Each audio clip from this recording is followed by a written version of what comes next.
My mom wasn't much of an optimist, but she never stopped believing that my brother Milton was alive. A lot of things got left behind in the whirlwind of that last night.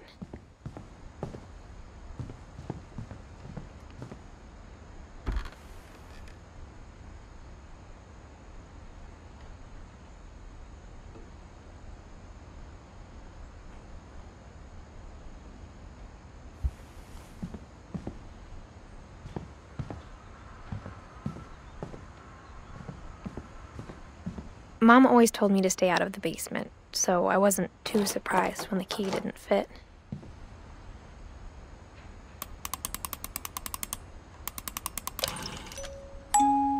Great-Grandpa Sven built a music box for Barbara, along with the rest of the house.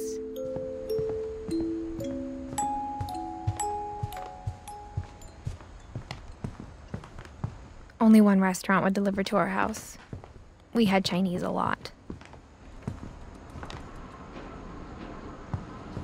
After Louis started working at the cannery, we all got pretty sick of salmon. Except our cat, Molly.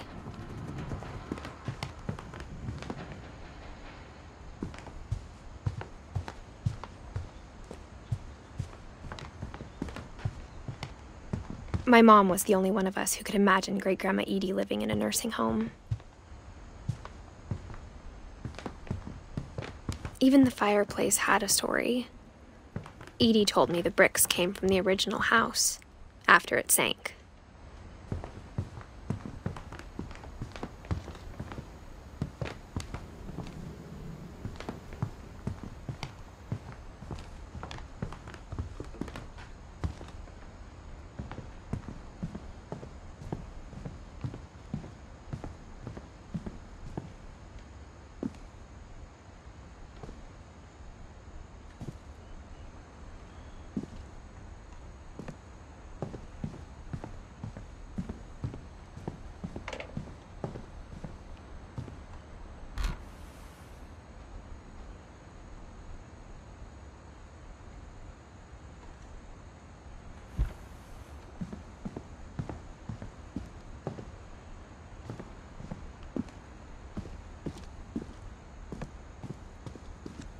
Edie's father, Odin, built the original house.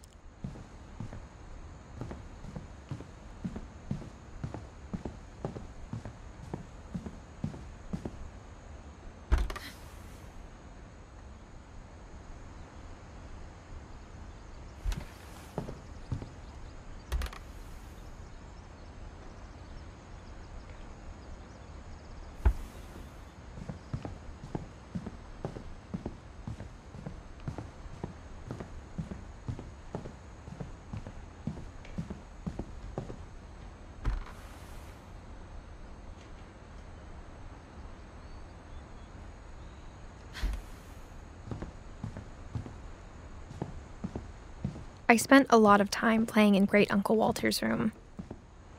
I think my mom sometimes regretted not sealing it up.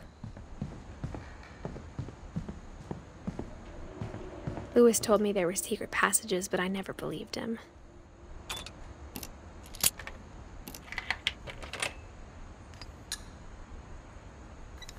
Turns out, my mom was really good at keeping secrets.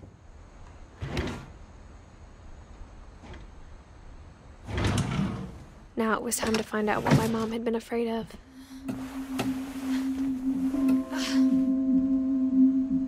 From the paintings on the wall, it was clear my brother Milton had been here before me. Reading this, maybe it sounds like I had a plan, but I had no idea what was behind that door. Just like I had no idea where all this was gonna lead. I grew up looking at Molly's room through the peephole.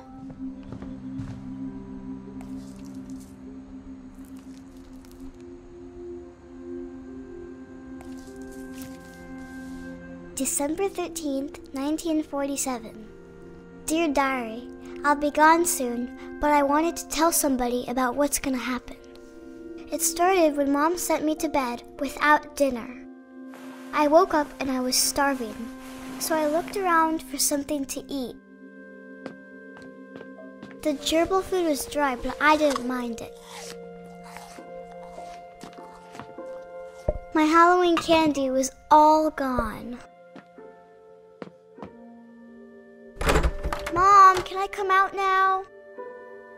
Sweetheart, it's late. Go to sleep.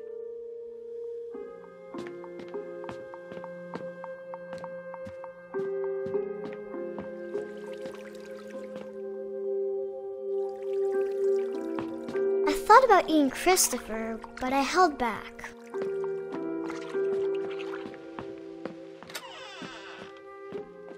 I kept eating and eating.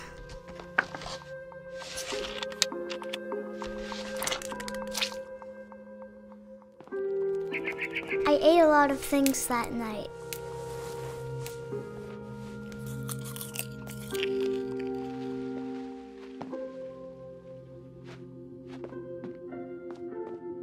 Then I heard chirping outside my window. It was a barn swallow going back to her nest. I reached out for her.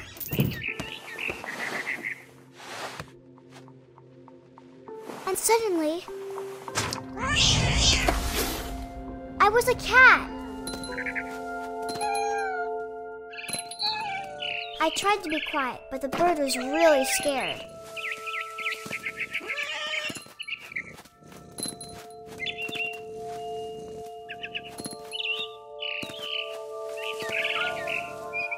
I jumped and I almost got her.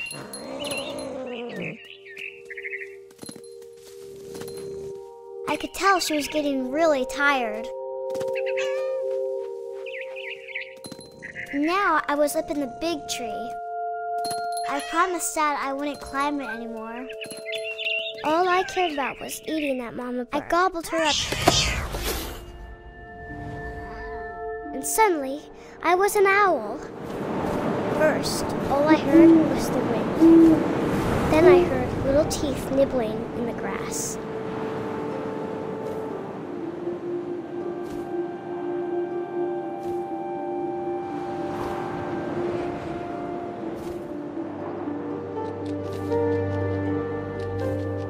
Rabbits.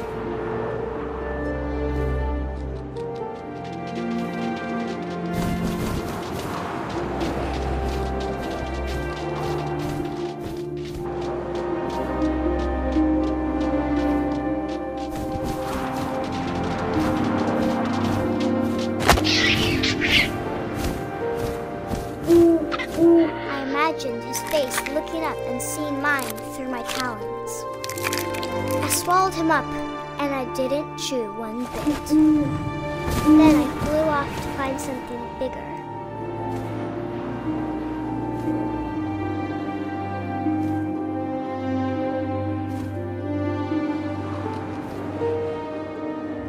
A mama rabbit.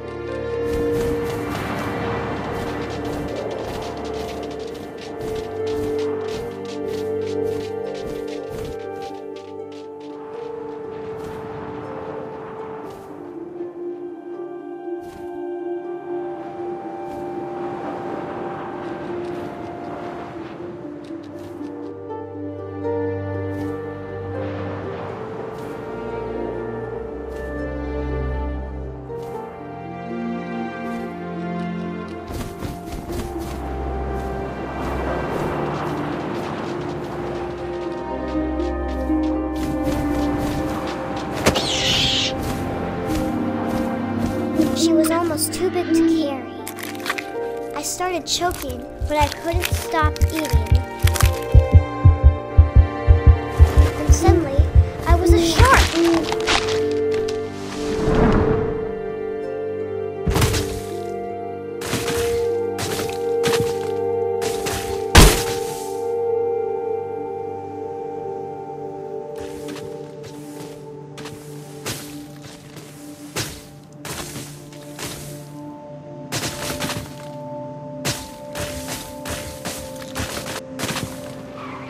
I rolled off a cliff and into the ocean.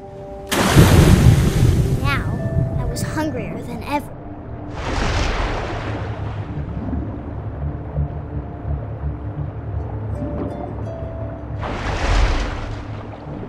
I wanted fat, juicy seals.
opened my eyes, everything had changed.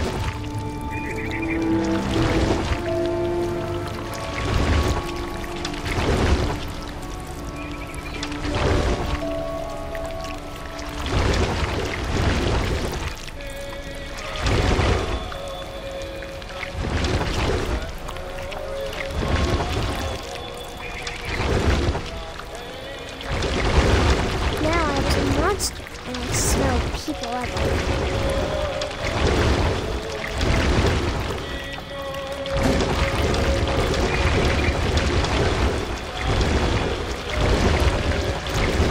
I was big, but I moved real quiet.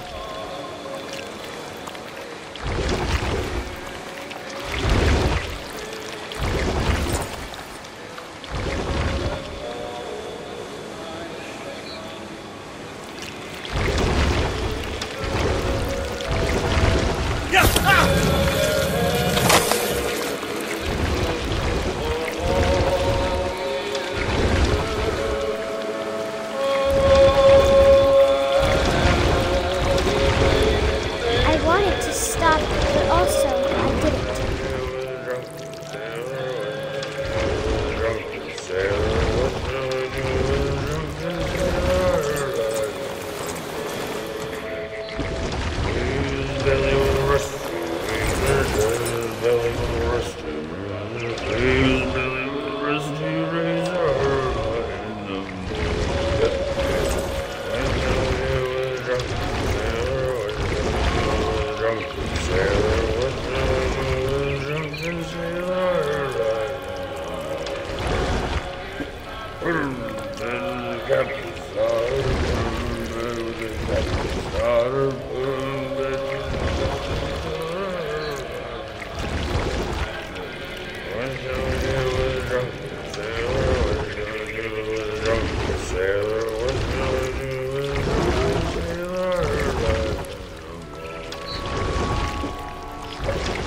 After the last passenger, I was still hungry.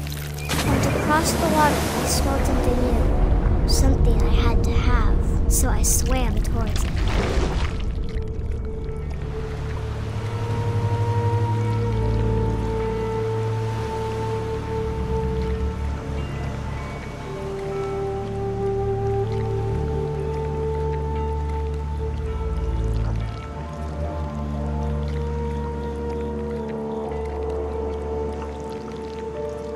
I slithered onto the sand, and the good smell went into an old pipe.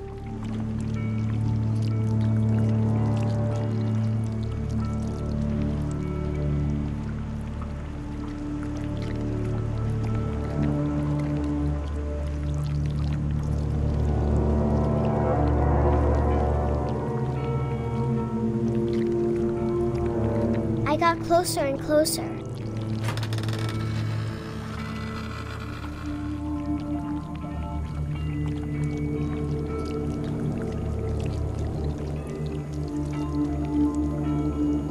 All my stomach started growling. And suddenly, I was me again. I held my breath for a long time, but I couldn't hear anything. I think it's waiting for me to fall asleep. But it's not going to wait much longer. It needs to feed, and we both know I will be delicious.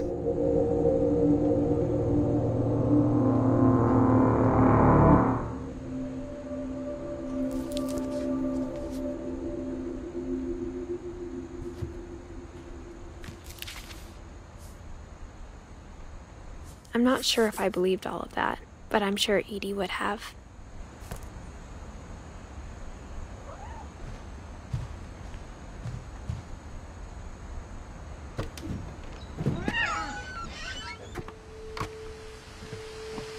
This would be obvious later, but my mom never told me any of these stories. Edie would have, but Mom didn't like bringing up the past. Though, when she was the one who named it Molly.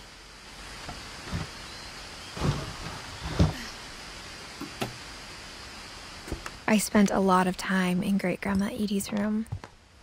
Louis died a week before we left, but Edie had already started to memorialize him. Her room was like a museum.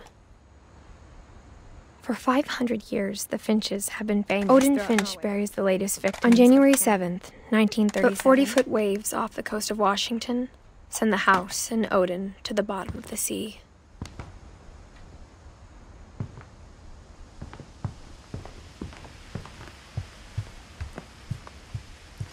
Edie gave a big interview about I hadn't thought of myself as Edith Jr. One summer, they evacuated the island, but Edie refused to go. For a few weeks, she was a celebrity. Even in her 90s. Sometimes Edie seemed a lot younger than my mother. The only trace Grandpa Sam's first wife, Kay, left on the house was the pink bathroom. It was a pretty big trace.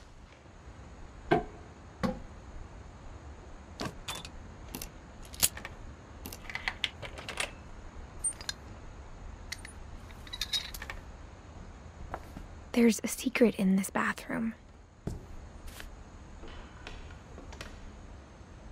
It's in the last place you would look. It isn't in the cupboard.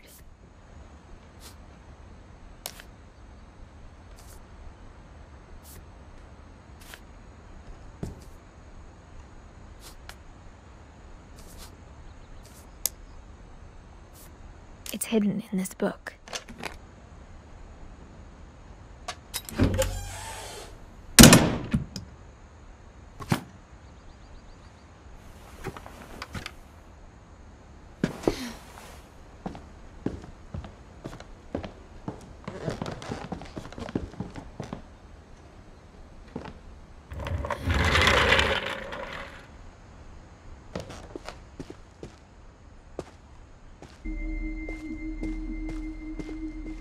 I knew Grandpa Sam had a twin, and that he never talked about him. I guess my grandpa didn't like history any more than my mom did.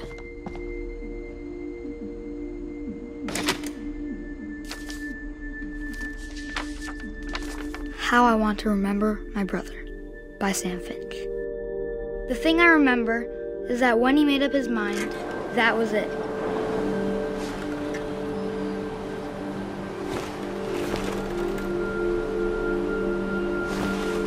My brother said he'd die before he ate another mushroom, and he did.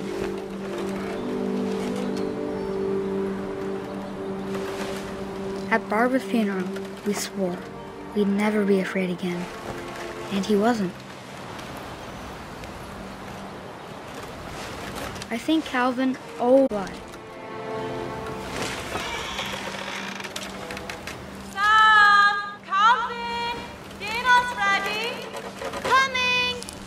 But that day, he finally made up his mind to do it. I told him going around was impossible.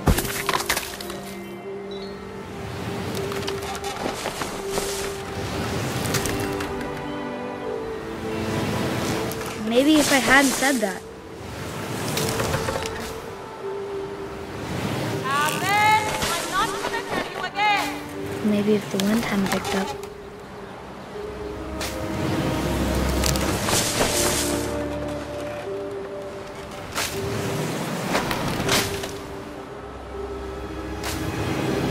Then maybe he'd still be here. But I doubt it.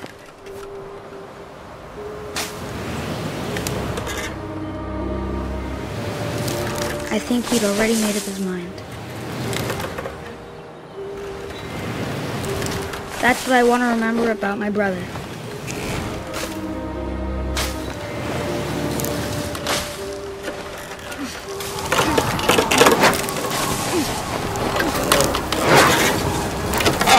The day he made up his mind to fly.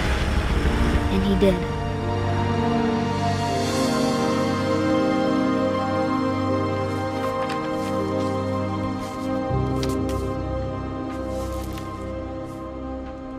Calvin's story felt strangely familiar. When I was younger, I remember trying to do the exact same thing. After the funeral, Edie roped off Calvin's half of the room.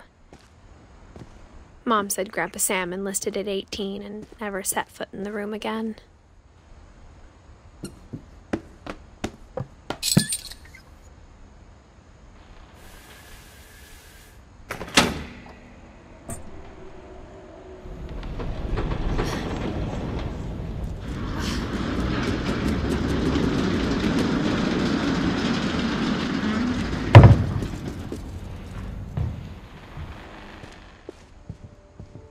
The passages were a pretty tight fit. They'd obviously been built for smaller hands and bellies.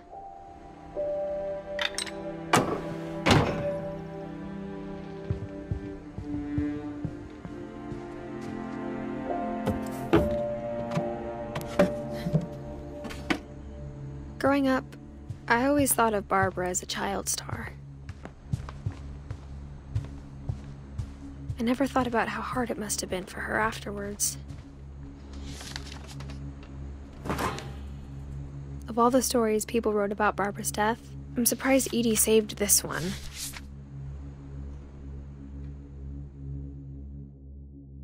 Old Jack here with another ghastly tale inspired by America's most unfortunate family. I'm calling it The Surprise Ending of Barbara Finch. As a child star, Barbara was famous for her scream. Now at 16, she was all washed up. A has-been. But in a lucky break, she'd been asked to perform her signature scream at a local convention for monster movie fans. It was just the boost her career needed. Unfortunately, her scream hadn't aged well. Getting better. I think you just need the right motivation. Her biggest fan and current boyfriend, Rick, was about to demonstrate when... Now that was a great scream. It was Barbara's father, Sven. He'd slipped into a table saw and had to be rushed to the emergency room. So Barbara got stuck babysitting her youngest brother, Walter. Her convention comeback was cancelled. Okay, I'm hearing frustration, but I'm not hearing terror. What if I tried... A gang of hoodlums in Halloween masks have been terrorizing Orcas Island tonight. Police are urging residents to... That came from the basement. You're right! Also, I loved your delivery on that. Why is your basement door locked? Because my dad likes making puzzles and secret passages. There's a key hidden in the music box. The secret is to keep winding and winding until finally the key pops out. Thanks, babe. I'll be back in a sec. 20 minutes later, Rick hadn't returned. So Barbara went to look for him, right on cue. She reached for the music box. And as she wound the key, she listened for Rick, but the house was silent.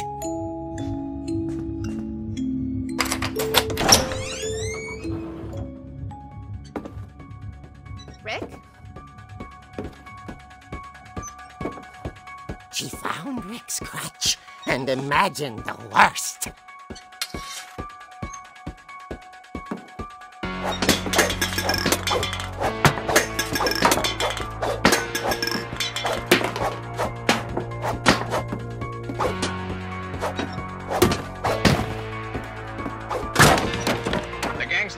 Infamous Hookman killer, Dr. Carl Hamill, who impaled and then ate his family 10 years ago tonight. The old fridge rattled and grew still. Oh dear! Oh! Rick? Barb, relax. I was just trying to scare you to help you find your scream. Well, I'm not scared, Rick. I'm furious. Then act furious. All I'm getting from you now is that you're hurt and confused and you're... She threw him out, but she kept a little something to remember him by. Barb, have you seen my other crutch? And she was still holding it when she fell asleep watching the Late Picture Show. Hours later... Barbara! Walter, what's going on up there? Ah! Okay, I'm coming up, but if this is a trick, you're dead, Walter.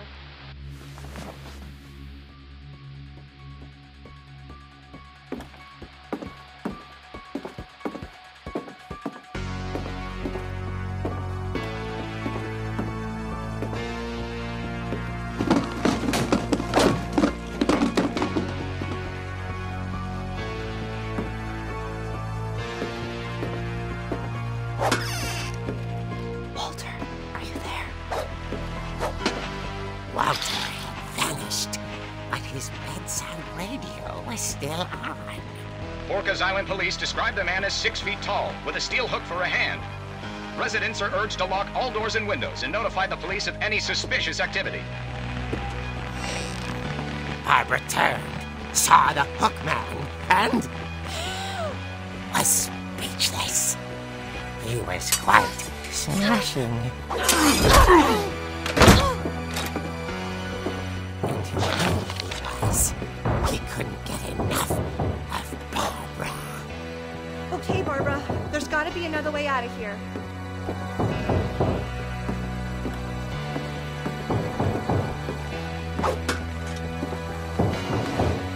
That night, she played her part beautifully.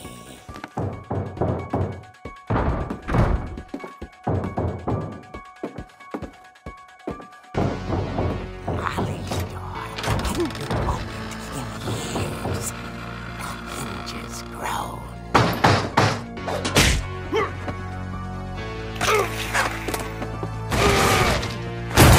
He wasn't moving, but she sensed the story might not be over yet.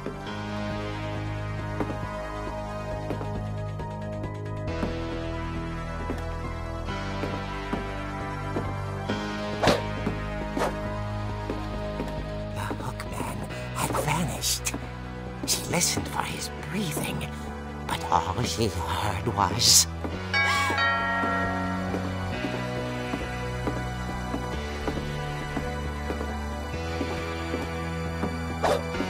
At the door, she heard whispering.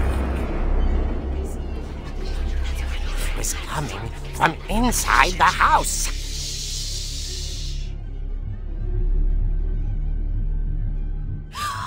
Oh dear.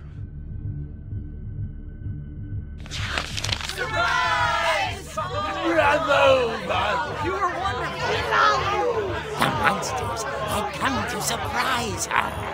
For Barbara, it was a dream come true. Then she saw what kind of monsters they were, and she realized what was about to happen.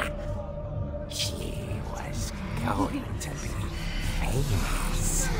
And with her final breath, Barbara Finch gave the performance of her life.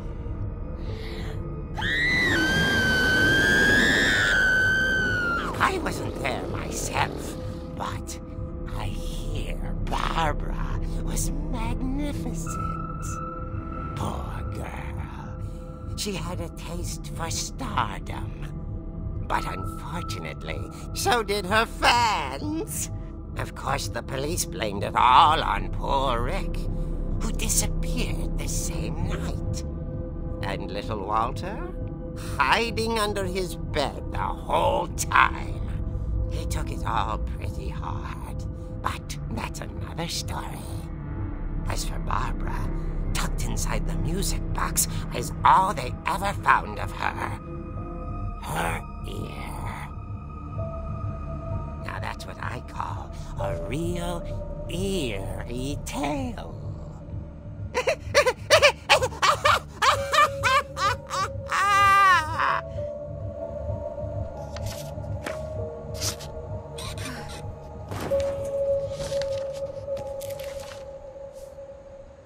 Edie told me all Barbara wanted was to be remembered, as absurd as that comic was. Maybe what Edie